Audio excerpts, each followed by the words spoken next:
So hi guys. So today is Sunday, June 16th for me.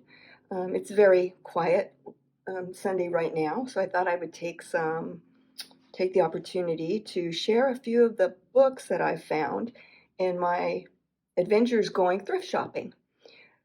So I've been collecting a few books with the idea of maybe turning some of them into paper packs for an Etsy shop, which I'm in the process of trying to create my own Etsy shop. But what I'm realizing as I'm getting these books is I don't really have the heart to tear them up. And maybe that's because I'm a writer and an editor and I love books, but to me, some of these are so special that they may just have to end up residing on my bookshelf. So anyway, I'll share them with you and at least you guys can enjoy them along with me. So here we go.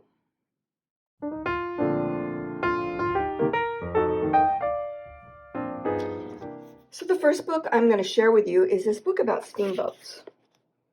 It's called Paddle Wheel Days in California by author is McMullen. So I actually live in California, in the northern part of California, in the Bay Area. I live in Santa Rosa, California, which is not far from San Francisco. So when I found this little book, I'll come back to that, in my local thrift shop, one of them, I was just really intrigued by it because, lo and behold, it actually talks about the area that I'm from and where I used to live in Sonora, in the Sierra foothills for many, many years, and it actually mentions a lot of the locations. So therefore, my heart's kind of drawn to it for that reason. But it was actually published by the Stanford University Press in Stanford University, California, which is close to where I live, not far. And it's illustrated by the author. I thought that was kind of cool too. It was published, copyright 1944. So I just found this really such a interesting little book. And it has a lot of really cool pictures in it. Talks about the paddle wheels in the days of California. Talks about Tuolumne County, where I used to live, near Sonora. And it's just really a precious little book. And I love all the illustrations. It's got the pretty vintagey colored paper. So I found that just to be really cool. And so, being a researcher by heart, by nature, I now want to read this book and discover everything about the paddle wheel days in California. Not that I need to know any of this, but my quest for knowledge seems to be endless, and I'm always drawn to new things, shiny things, cool things that I'm always wanting to learn about, maybe just for my own, knowledge of some sort. And one of the things that I found really cool was inside this book, there was this old newspaper article that talks about the telephone. And I thought, what's that article about a telephone doing here? But as it turns out, this is actually, the telephone was actually a paddle boat. It was a paddle steamer named Telephone. So I found this really interesting little article. I'm not going to read it to you guys, so maybe I can just kind of put it here. I don't know if you guys can read that or not. Maybe. I don't know. It's kind of, I'm not really good at using these cameras and doing these videos. This is actually my first spoken video that I'm putting on YouTube. So anyway, this is the first book. And I can't bear myself to destroy it. So this one, I'm going to clean it up a little bit.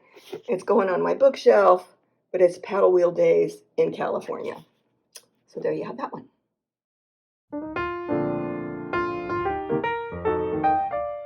This next little book I found is called The Dickinson Shorthand.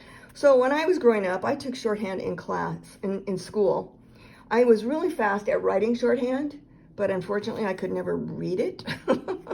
So I could do like 150 words per hour or minute or whatever it is. I don't remember. But this little book I just thought was really cute. It's literally falling apart. It's just not in very good shape. But it used to belong to someone who came from Topeka, Kansas, So I don't know how it ended up here, but somehow through its little travels, it ended up here.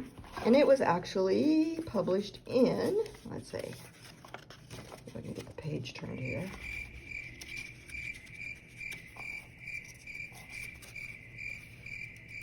Fingers aren't working. It was first published in 1923, and then again in 1925, 28, and then 1930. So it's actually still under copyright. But this was an exercise book in shorthand. And it was like little letters that, maybe dictation, that a boss would be dictating to his secretary. And she would be writing these letters. And I thought this was really, really cute. And it actually has even some of the owner's practice shorthand. So, I don't know what I'll do with this one because it's so falling apart. But look at this cute little, I guess you might call it a little form of a pamphlet stitch for a signature. But I thought that was really cute. So anyway, it was, I had passed this book up once before. I'd seen it a couple weeks earlier and didn't pick it up. But then when I went back again looking for other things, it was still there. So I picked it up. So there you go, Dickinson shorthand.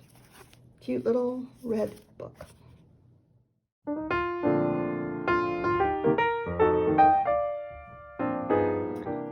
So this next little book is from the Audubon Society, Field Guide to North American Trees.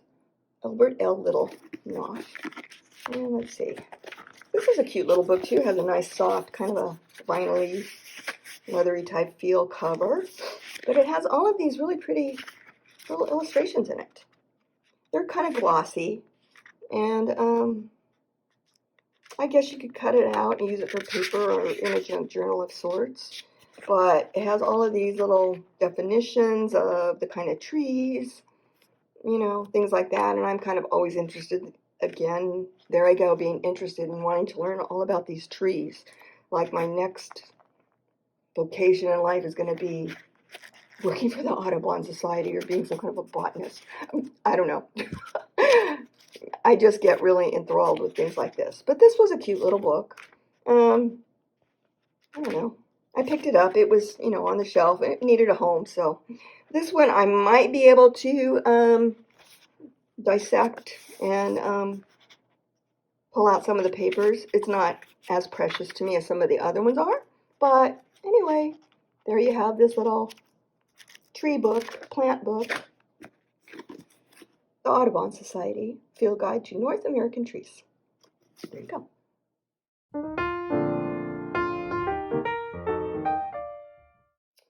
Okay, so this book, B.F.'s Daughter, is a novel by John P. Marquand. I'm not sure who he was. The cover is pretty, this paper cover jacket is pretty damaged. But this little book, I don't know. I liked it. I read what it was about. And the plot of the novel seemed to appeal to me. So I actually started writing this book. Or writing it? Yeah. Did I start writing it? No, I don't think so. Started reading the book. I'm not this good of a writer. Anyway, it published in 1946. So it's still, of course, under copyright. But I don't know if I have the heart to tear this one up too. These little page edges are really cool. They're kind of weathered a little bit. The paper itself, the nature of the paper itself is just kind of rough along the edges there, which I like. But it's probably, good little size novel. And I actually read chapter 1, and I got really enthralled in it. All in its original condition. That's the name of the first chapter, which this is.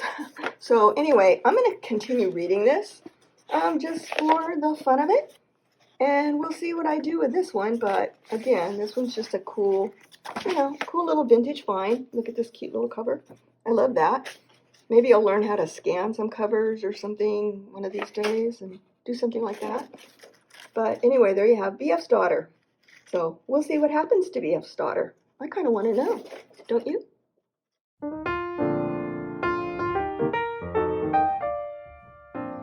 All right, so here's another find. This is Webster's 7th New collegiate. I'm not sure I'm saying that right. Probably not. Dictionary. It's a Merriam-Webster publication. Now this dictionary, we all love dictionary pages in the junk journal world, I've found. I love them for the words that they have, but there's other uses. So this one has cool yellowy type pages. I love these little thumb, the little finger holder things that you can turn to the letters. Those are really cool, but there's tons of pages here that actually I don't really have a problem with taking this book apart. I have several dictionaries. This one would make some really cool pages, I think. I don't know, this was kind of a cute little, it belonged to somebody, from my father, to whom I owe my life and education. Love, I don't know what his last name is. I don't even want to try to pronounce that. December 25th, 1968. So it was someone's gift to his son. Maybe I'm thinking that's a son, a gift to his father. It was copywritten originally 1916. Look at all those copyright dates. And then it was last copywritten in, looks like, 1967. So again, these are not, of course, scannable for sale as digitals, but they could be used for junk journals. So maybe I will figure out how to dissect this book and get some papers. So you see, I have kind of some ideas for some paper packs. But knowing me, we'll see if I can get it done. So there you go, fun little dictionary.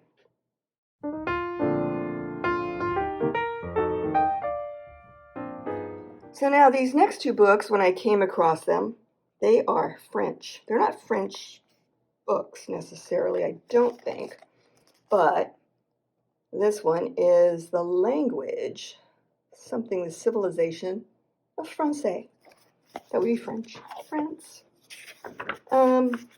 This book, I love France, French, Paris, all things like that. I've never been to Paris, but it's kind of a dream of mine to go see the Eiffel Tower. But I love these pictures. And this is actually, it's written in French here. You see all of these French words. I have no idea what they say. Preface. I got that. What's the copyright? Okay. 1953. Revised in 1967. So what this is, it's got all kinds of French words, definitions, exercises, practicing French, cute little French illustrations. Again, I don't have the heart to get rid of this one. I can't tear this book up. I keep thinking that someday I'm going to learn how to speak French. I tried that once, did not go well. Yeah, that's a story for another time. But look at these cute little illustrations, a fun little book. I don't know, I have fun looking at stuff like this, trying to read some of the language. I can probably pick out some, quite a few of the words. But anyway, this is one of those cute little books. Now the second one is actually English or French English, English French Modern Dictionary. And this one, again, I don't think I have the heart to destroy because it is actually a French and English dictionary. So if I want to know what the word accomplishment means, I can look it up. So see, I need to do some accomplishing with some of this stuff that I've created or collected. But when is this one copywritten? 1960, edition 1969. So again, I may somewhere have a use for this in my quest for knowledge. I don't know. But it definitely is a French dictionary with English explanation. So we'll see. Again, I don't have the heart to destroy this book. It's so cute. It's big. So, say la vie to this one.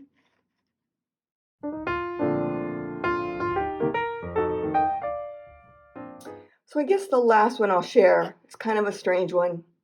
This is one that I passed up a couple of times. It was still there on the bookshelf at the thrift store when I went back. And I thought, you know what? I'm just going to get this. So I didn't pay much for it. It's a bank and finance manual from Moody's. And this evidently was like a library book of some sort, or they got rid of it. I don't know.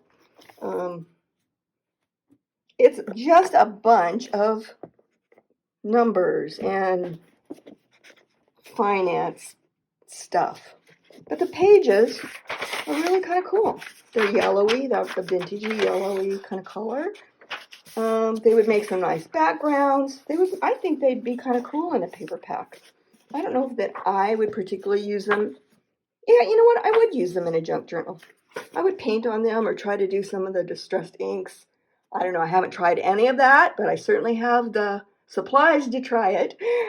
And I'm going to try. So this one, I don't have any issues at all with cutting this one up. It's, look at that nice little headband thing. Those are really cool. But what really kind of appealed to me was some of these blue pages. See, they're most of the book is the yellowy, vintagey color, but it did have some of these gorgeous blue papers. Some of them are plain and some of them have writing on them. But I love that color blue. That's one of my favorite colors these days. I don't know if you can tell, but kind of like that color.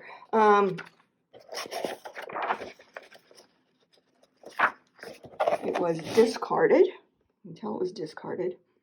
I don't even know what year it's from. What did it say? 1978 on the cover. So I don't have any trouble destroying this one. It served its purpose.